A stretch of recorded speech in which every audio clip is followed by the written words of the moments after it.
অনুরাগের ছোঁয়া ধারাবাহিকের আগামী পর্বগুলোতে আমরা দেখতে পাব যে দীপা সাক্ষ্যদীপবাবুকে বলে, প্লিজ কিছু মনে করবেন না, আপনাকে একটা কথা বলবো। আমি আপনার অতীতের ব্যাপারে কিছু জানি না, কিন্তু জয়ীর মা কোথাও না কোথাও তো আছেই। পরিস্থিতিটা এমন হয়ে গেছে, জয়ী আমাকে মা বলে ডাকছে।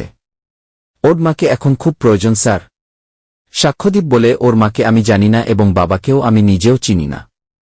সাক্ষ্যদীপ আরও বলে, আমার একটা গরুদেব ছিল, এখনও আছে, তিনি জয়ীকে আমার হাতে তুলে দিয়েছে। দীপা বলে, তার মানে জয়ী আপনার নিজের মেয়ে নয়? আচ্ছা, আপনি কোথায় পেয়েছিলেন জয়ীকে? তখন কত বড় ছিল জয়ী?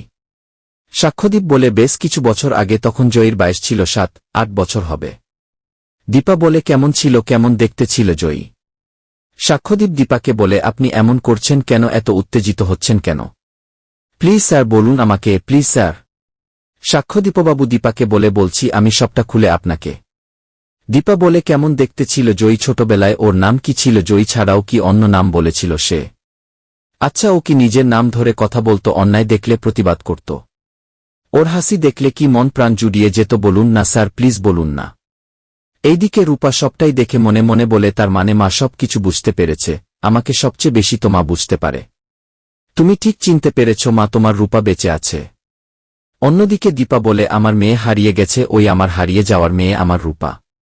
এই কথা শুনে সাক্ষ্যদীপ চমকে উঠে। দীপা আরও বলে, আমার ভুল হয়নি, মায়ের মন কখনো মেয়েকে ভুল চিনতে পারে না।